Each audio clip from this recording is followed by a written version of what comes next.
जय हिंद साथियों, स्वागत है आप सभी का आज के नए क्लास में। और आज की इस क्लास में हम लोग देखने वाले हैं प्राचीन इतिहास से संबंधित टॉप 30 महत्वपूर्ण प्रश्न जो आने वाले प्रत्येक एग्जाम के लिए महत्वपूर्ण है। और इनमें से 8 या 10 सवाल हमेशा एग्जाम में पूछे जाते हैं, इसलिए इस वीडियो को शुरू से लेकर अंत तक अवश्य देखें। तो चलिए शुरू करते हैं आज की इस वीडियो को। 1 नंबर सवाल है, मौर्य वंश का अंतिम राजा कौन था? मौर्य वंश का अंतिम राजा कौन था? तो दोस्तों, जो मौर्य वंश है उसका अंतिम राजा था बृहदर्थ। और मौर्य वंश के संस्थापक कौन है? तो चंद्रगुप्त मौर्य। आप लोग दोनों सवाल याद रखिएगा, दोनों एग्जाम में पूछ सकता है। 2 नंबर सवाल है,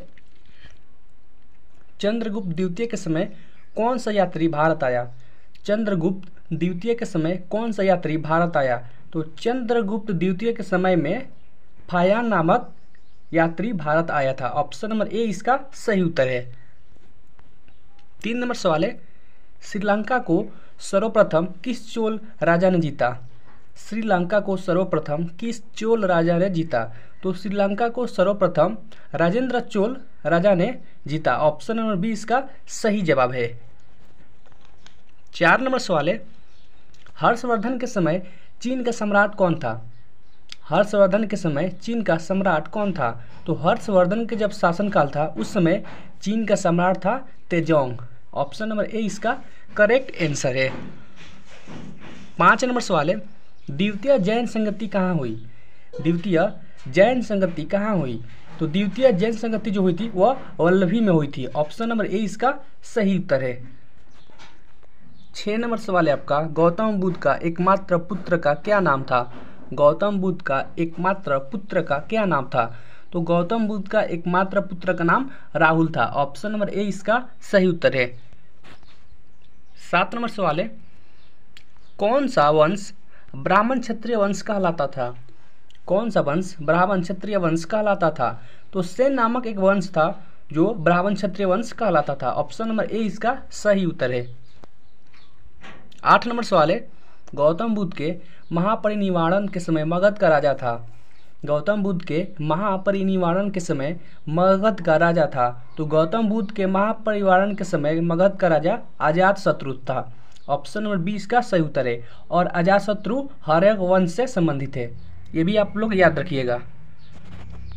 9 नंबर सवाल है, गोदावरी किस देश में है? गोदावरी किस देश में है? तो गोदावरी जो है वो श्रीलंका में है। ऑप्शन नंबर बी इसका सही जवाब है। 10 नंबर सवाल है, सिंधु घाटी सभ्यता के लोगों को किन धातुओं का ज्ञान था? सिंधु घाटी सभ्यता के लोगों को किन धातुओं का ज्ञान था? तो सिंधु घाटी सभ्यता के लोगों को कांसा, तांबा, चांदी, सोना, परंतु लोहे का ज्ञान नहीं था। तो ऑप्शन नंबर ए इसका करेक्ट आंसर है। 11 नंबर सवाल है आपका, कनिष्क की प्रमुख राजधानी थी? कनिष्क की प्रमुख राजधानी थी। तो कनिष्क की प्रमुख राजधानी पुरुषपुर थी। ऑप्शन नंबर ए इसका सही उत्तर है। अगला सवाल देखते हैं 12 नंबर, हर्षवर्धन को किस राजा ने हराया? हर्षवर्धन को किस राजा ने हराया? तो हर्षवर्धन को पुलकेशन द्वितीय ने हराया। ऑप्शन नंबर ए इसका सही जवाब है। 13 नंबर सवाल है, 23वें जैन तीर्थकर किस जगह से संबंधित है? तो 23वें जो जैन तीर्थकर थे वह काशी नामक जगह से संबंधित है। और 23वें जैन तीर्थकर कौन थे? तो पार्श्वनाथ। आपको ये भी याद रखना है। 14 नंबर सवाल है आपका, भारत की पहली मुस्लिम महिला शासक थी? भारत की पहली मुस्लिम महिला शासक थी। तो भारत की पहली मुस्लिम महिला शासक थी Razia Sultan. Option number D इसका सही जवाब है।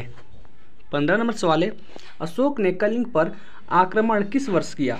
अशोक ने कलिंग पर आक्रमण किस वर्ष किया? तो अशोक ने कलिंग पर 261 ईसा पूर्व में कलिंग पर आक्रमण किए। और उस युद्ध के बाद अशोक ने बौद्ध धर्म को अपना लिया और युद्ध हमेशा हमेशा के लिए खत्म कर दिया। तो इसका सी सही जवाब है। 16 नंबर सवाल है, किसने चौसा की लड़ाई में हुमायूं को पराजित किया था? किसने चौसा की लड़ाई में हुमायूं को पराजित किया था? तो चौसा की लड़ाई में हुमायूं को पराजित करने वाला शेरशाह था। ऑप्शन नंबर सी इसका करेक्ट आंसर है।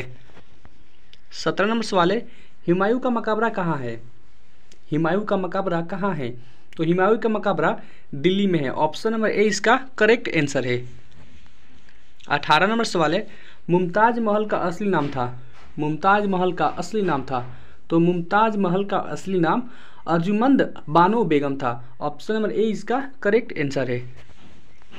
19 नंबर सवाल है, हड़प्पा सभ्यता की खोज किस वर्ष में हुई थी? हड़प्पा सभ्यता की खोज किस वर्ष में हुई थी?